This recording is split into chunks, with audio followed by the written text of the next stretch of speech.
All right, well, welcome back to Chem 1A lecture, and I think this will be the last lecture for chapter 17. Now, there is a bunch more detail in chapter 17 that we won't necessarily go into, but I did want to wrap things up by talking about chemical reactions and entropy and free energy changes in chemical reactions. So it's going to be entropy and free energy changes in chemical reactions. All right, so in general, fewer molecules mean fewer possible configurations.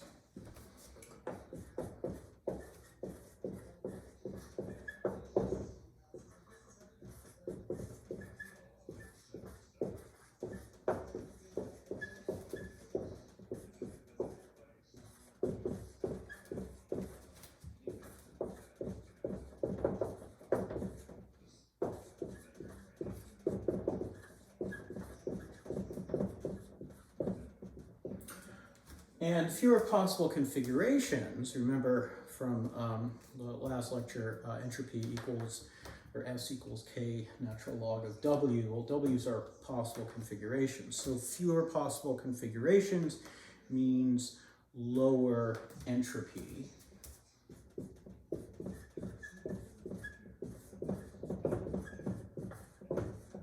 Okay. So if we want to look at a chemical reaction, the change in entropy is going to be almost entirely determined by the relative numbers of gas molecules.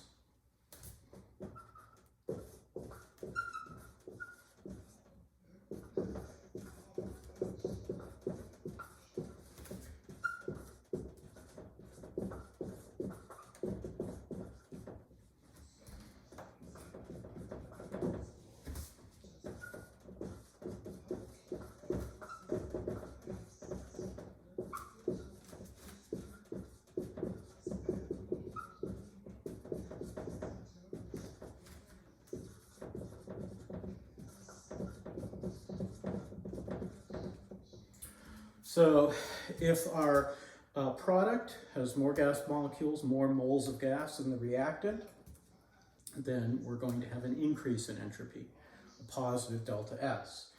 If the opposite is true, we have more moles of gas on the reactant side than on the product, then our delta S would be negative.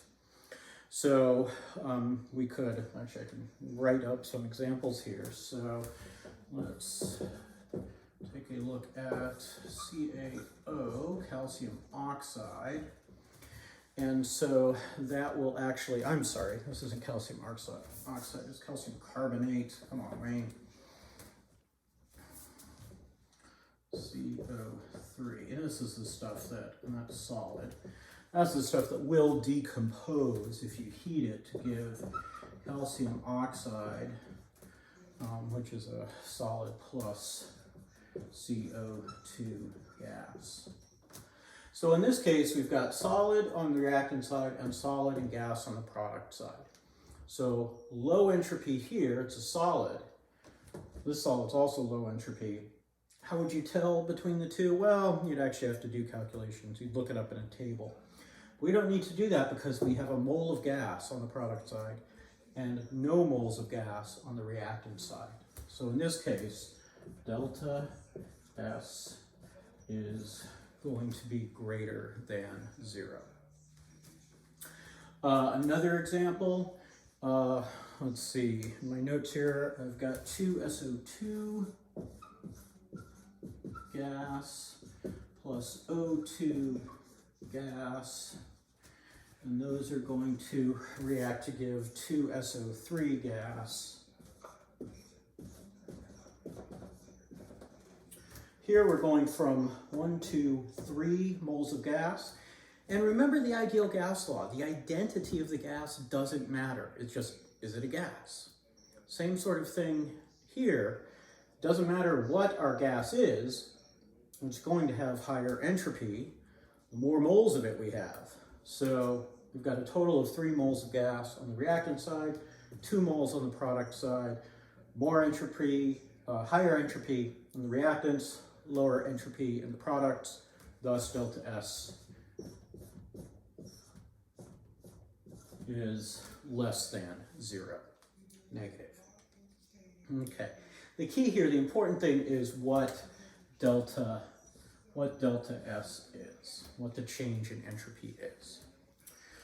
All right, so, you know, when we talked about delta H, we always talked about delta H, about the change in enthalpy in terms of heat released, heat absorbed. We never talked about just H, because H, the enthalpy of something, is rather difficult to calculate or measure. But it turns out that we can actually assign absolute entropy values. Ooh, exciting. So let you guys copy this down if you want. Okay, we're back. Let me erase.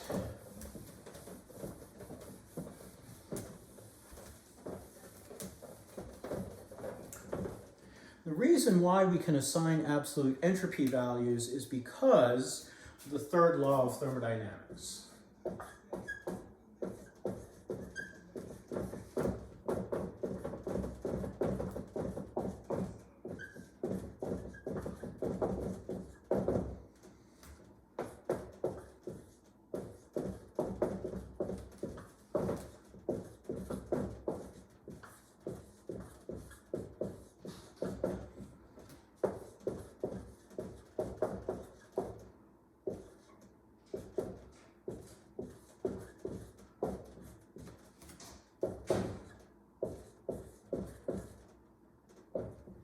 And the third law states that the entropy of a perfect crystalline solid at 0 Kelvin is 0.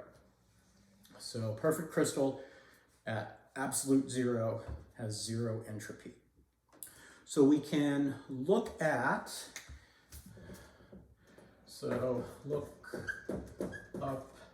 S naught values in a table. G appendix, I think it's appendix 4 was the tables of thermodynamic data. The naught here indicates that we're at standard conditions, so 298 Kelvin.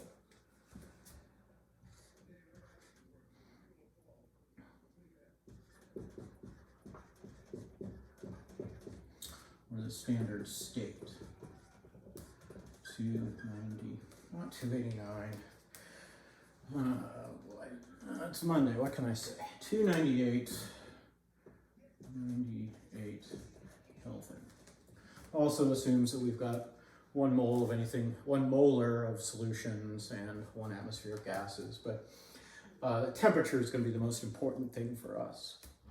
Now, entropy is also a state function, so we can sort of wrap up this little discussion about entropy of a reaction by saying that our change in entropy, delta S naught, is going to equal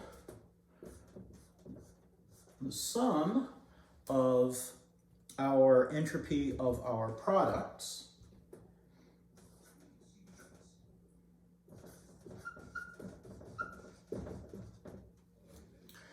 and we do need to have a number of moles there, so that's moles of products, and then minus the sum in our S naught reactants. We have to include these because the amount of stuff we have actually does affect the entropy. Again, more stuff is going to be more disordered. All right, so this should look familiar. This looks like our delta H naught of reaction is the sum of delta H naught of products minus the sum of delta H naught of reactants. So the delta S naught of reaction is the sum of S naught of products minus the sum of S naught of reactants. So you go ahead and you could look these up in a table, all right? And that would allow you to get a delta S for a given reaction, like the one that we looked at previously.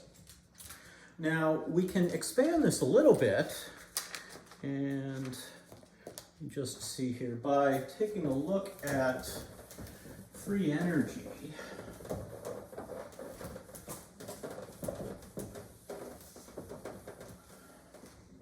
So let's look at free energy in chemical reactions.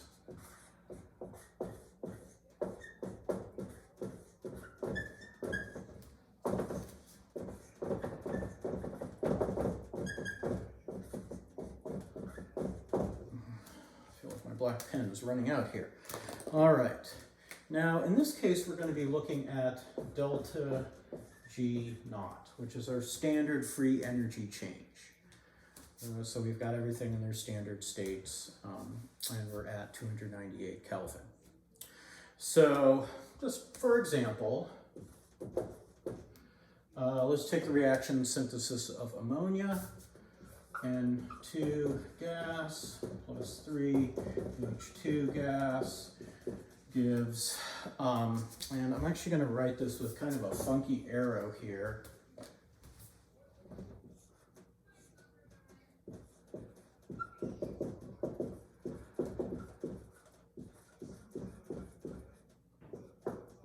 That thing is called an equilibrium arrow, and it means that you've got a forward reaction, reactants forming products, but you also have the reverse reaction, or products, 2 NH3 gas are reacting to form reactants. So there's a balance between these. And what delta G is actually going to tell us is once, let's say we just put some nitrogen and hydrogen in a container with a catalyst and got the reaction going, at some point it would reach equilibrium where we have a certain amount of nitrogen and hydrogen and ammonia. And they're not necessarily equal amounts. We may have more reactant to product. We have more product than reactant. It depends on delta G. So in this case, delta G naught equals minus 33.3 kilojoules per mole of reaction. And since my notes don't say per mole, I'm just going to write it as that. Now, we don't measure delta G directly. So delta G not measured directly. We can do calculations with it, but we can't actually just, stick a delta G meter into something and measure it. It's not like enthalpy, which we can measure by measuring a change in temperature. Okay, enthalpy is energy in the form of heat, and thus if we're releasing enthalpy, if we have negative enthalpy, we're releasing heat, we're going to warm something up, and we can measure that. So delta G naught, we're going to calculate, and there's a few different ways that we can calculate delta G naught. Now again, the reason we want delta G naught is it is going to tell us whether or not a reaction is favorable, that is, it spontaneously will go to products. Maybe it's unfavorable. We have to add in energy to get it to work. It could tell us something about when the reaction is done. Do we have, still a whole bunch of reactants and not much product? Do we have more equal mixture? Do we have almost no reactants and entirely product? Some reactions actually do that. They go, their equilibrium position is essentially they go to completion. If you mixed hydrogen and oxygen gases and ignited them, you get water. Water is not going to go back. You're not going to get the hydrogen and oxygen again. It's all going to react. So let's take a look then at some ways that we could actually calculate our delta G naught. Incidentally, this negative here, this of course means delta G naught less than 0 equals spontaneous or product favored. So at equilibrium, we have a lot more products than we do reactants. All right. So last thing that we'll do is we'll take a look at ways to calculate delta G. Delta G naught, I should say.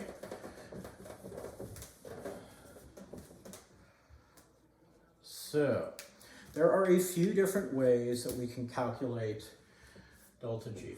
So to calculate delta G naught, we could use our expression, use delta G naught equals delta H naught minus T delta S naught. And then we could look up these values in a table. A second method, well, delta G, or rather G, like H, is a state function. So G is a state function. So we can use Hess's law. So if you had a delta G naught for, like say, 3 different reactions, and then you combined, added, subtracted them to get an overall reaction, well, you could combine the delta G's and get an overall delta G for your overall reaction, just like we did with delta H and Hess's law. Now, a third method is to use standard free energies of formation. And this is just like doing a, using delta HF naught. So we would say that delta G naught reaction is going to equal the sum of our, and because we're dealing with entropy as well. Remember, entropy is part of delta G. So we'll have our N number of moles of products, delta G naught formation products minus the sum of NR delta G naught formation reactants. And again, we would look up these values in a table, like table 4 in the appendix, or appendix 4. And so we could go ahead and look up these values and do some calculations. I have posted a thermodynamics worksheet, which we'll probably start looking at in the next workshop. If you want to take a look at it now, great. Otherwise, we'll start talking about it in the workshop after we go over the quiz.